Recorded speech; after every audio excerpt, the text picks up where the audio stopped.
Here's Rogue Sounds with music critic Josh Gross and host Jeffrey Riley. Josh Gross, welcome back to the Jefferson Exchange. Always glad to be welcomed back, Jeffrey. It is I have to say, this is an exceptional smorgasbord you've laid out this month. Having listened to the cuts in advance, this is some fine and tasty stuff. Thank you very much. I work hard at it. I like to give you only the best, So we have quite a range of stuff, starting with the music of Frank Ellis. This is coming to Art, Bop, and Talent June 7th tonight. So this is a bit of a pivot in the music of Frank Ellis career? So the music of Frank Ellis is one of my personal favorite Rogue Valley regional bands. They've been around for about 6 years. They're phenomenal. They're equally comfortable writing like long, epic, like moody things or like real quick dance bangers. Their songs are always good. Their songwriting is phenomenal. It's one of those true bands where every person in it brings something unique and special, and you couldn't just swap them out for someone else because then it would be an entirely different band. And that's so rare and beautiful, but also it means that it's incredibly fragile. If anything happens, like, for example, two of the members moving to the East Coast, which they're going to be doing this summer, that's the end of it. So this is going to be Frank Ellis's very last show, and it's just a tragedy. So I encourage everyone who has even a lick of interest in it to go see these guys. They're phenomenal, and this is your last chance to see them. Their stuff is so, so good. And here's a sample. This is called Morning, Noon, and Night from the music of Frank Ellis.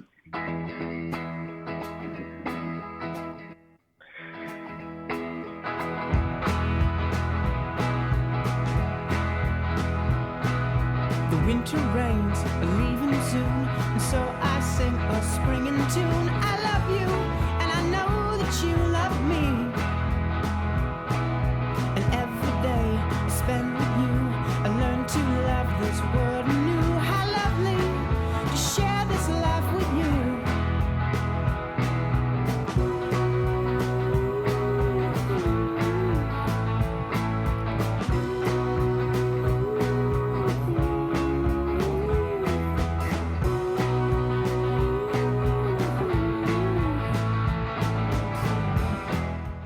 So what can you tell us about the future trajectory of what is now the music of Frank Ellis, if anything?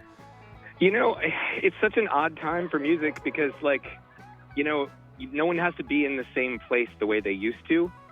It used to have to be you had to all be in the same town, and now there's a lot more ability to collaborate remotely and to work. And so two of the members are moving to the East Coast, but they've, told me that they have some plans to continue recording back and forth, but obviously they're not going to be playing a lot of local shows. So I don't even think they know what the future is, but I do know that this is a special combination of players and made a really great total product.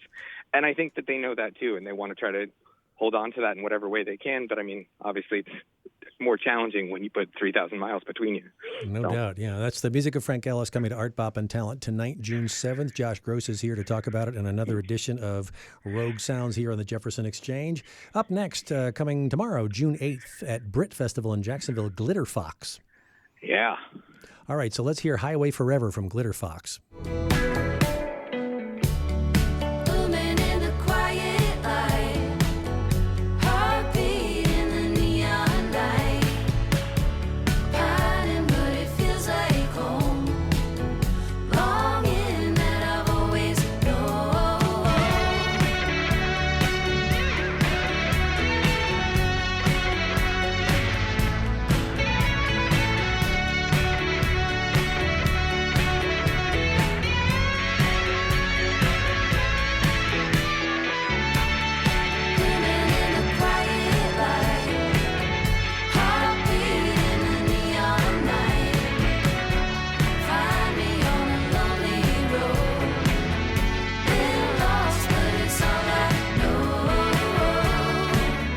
I have to say, I have a great respect for a group that can fool me into thinking a guitar solo is a saxophone solo at first. I can tell you like it too because you always let it play long. These guys are great. They're based out of Portland, but they've done a lot of traveling around. But they're I kind of call it indie southern rock, where you can feel a real southern rock vibe.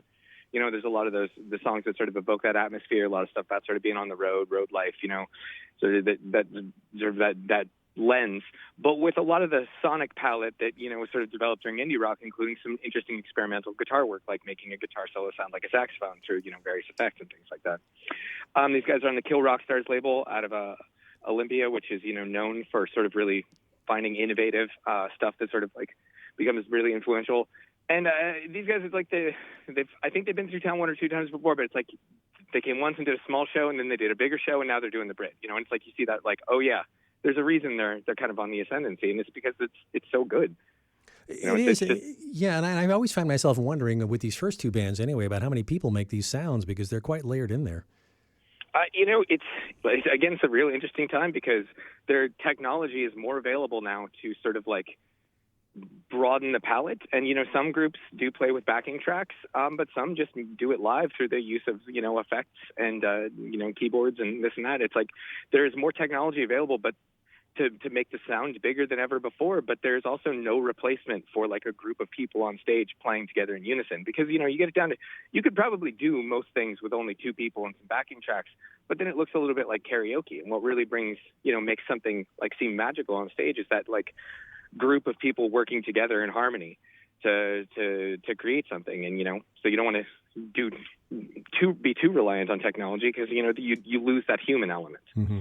Glitterfox at Britt, Saturday night, June 8th at Jacksonville. This is Josh Gross with us once again on the Jefferson Exchange with this month's edition of Rogue Sounds. Up next is Challenger Deep coming to the Dip in Reading on June 10th. This piece is called The Great Calamity.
You kind of nailed me on my technique there, Josh. The fact is that I do tend to let it play a little longer. If there's more stuff to hear, some detail to there's so much depth and quality to the playing here. Yeah, these guys are really doing some sophisticated stuff. They're an all-instrumental group out of Atlanta, Georgia, sort of walking in the shadow of the veins of some post rock. But and their goal, as they've said, is to make stuff that is as fun as it is technically complex. And I think that's oftentimes something that people leave behind is like people go for the technical complexity and then it becomes tedious to listen to. And they've really sort of found a sweet spot where their stuff is really sophisticated. There's some really interesting harmonies and chord choices and, melodic choices. But it's also like really fun and driving. And it's interesting to me because I hear there were a lot of people who were raised on like the music of video games where it was like, the soundtrack was written to have this like really catchy, iconic sort of driving feel to it. And, there became a lot of bands that would actually go on and then sort of like cover like Super Mario Brothers or Contra or Ninja Gaiden, songs because they were so iconic to people of that era. But that kind of atmosphere, that vibe, I really hear in what these guys are doing. Like their stuff could very easily be the soundtrack to, an old Nintendo game because it's so like fun and it keeps you so in the moment, but at the same time is, very sophisticated. Yeah, and they have to be good to pull this off without vocals to cover over the top. Yeah, because, as great as it would be if everyone loved instrumental music, the truth is oftentimes people relate to what they can relate to. And since we all have a voice and we all speak, the singer is the easiest thing to relate to. That's why the guitarist always relates to the guitarist, the drummer to the drummer, but everyone can speak, so we all relate to the singer. So you really do have to bring something extra to make it as an instrumental band. And I think these guys are doing something very cool. And I think that'll be a really, really fun show, especially if you're into technically complex music, because it's like such a rare treat to have it be really fun as well. Yeah, that is Challenger Deep coming to the Dip in Reading on June 10th. Josh Gross is here with this month's edition of Rogue Sounds. Up next is Blind Pilot coming to Fry Family Farm in Medford on June 16th. This piece is called Packed Powder. I started working at the second hand. I thought it would make me more colorful.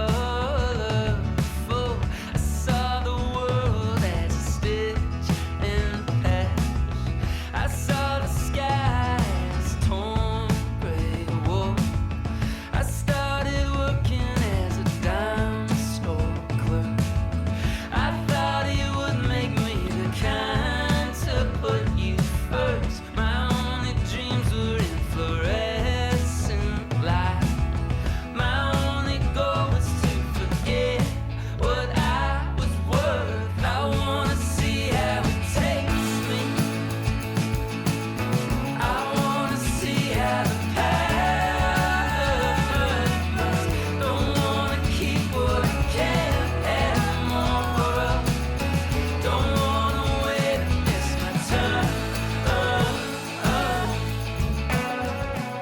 Gotta love a song with some surprises. Just when I thought they were really going to start railing on the guitars, they went for multi-layer harmony instead. Yeah. These guys are coming from, the folk tradition. I believe they started as a duo, but they kind of came out of that, that sort of Decemberist era of like indie folk combination. And, they really, they've been around for a while, but that's because they're good. Their stuff's really good. They first kind of made a name for themselves by touring by bicycle, just sort of a fun gimmick, but also a good way to save on tour costs, and to make it an adventure, which I'm sure it was that. To be a great adventure. But the thing that's kept them going and keeps them around this long is just that the songs are really, really good. Like, it's the whole 3 chords and the truth. You can't get away from that. If you've got that, the rest will fall in line, and they got it in spades, I hear your voice in my head now. 3 chords and the truth. That's all you need. Yeah, all the time. Yeah. Someone the other day said country music is 3 chords and the truth, and pop music is 28 chords and a lie. I thought that was really funny. Josh Gross is back with us with another edition of Rogue Sounds, praising and damning music along the way. That was Blind Pilot coming to Fry Family Farm in Medford, June 16th. June 22nd, we have Igor and the Red Elvises coming to Johnny B's in Medford. These guys are amazing. Bro, this bring it. is fun. This is called Boogie on the Beach. I was surprised this morning. He called.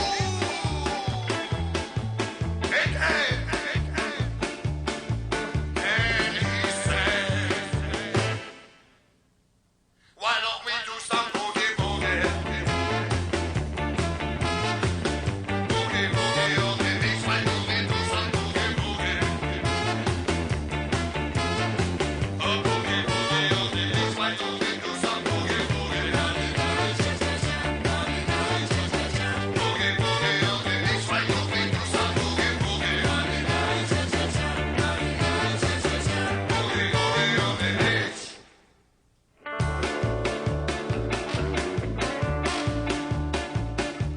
These guys have fun. Is it just me or do they sneak the Munsters theme in there?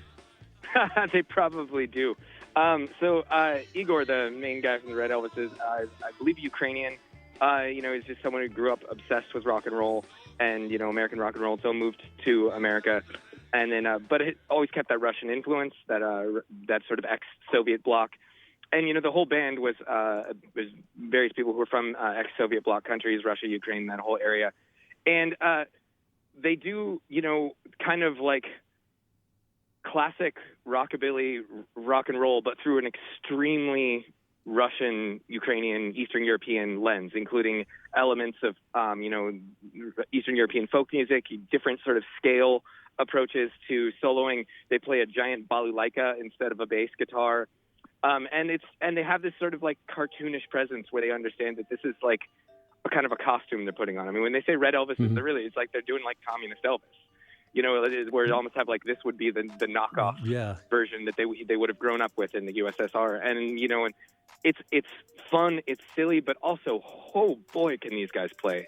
I've seen them a half a dozen times, and it's always a phenomenal time. And it's great that they're coming to Medford. Igor and Red Elvis is coming to Johnny B's in Medford, June 22nd. That is the end of our list for this month's edition of Rogue Sounds with Josh Gross. Josh, thanks for coming again.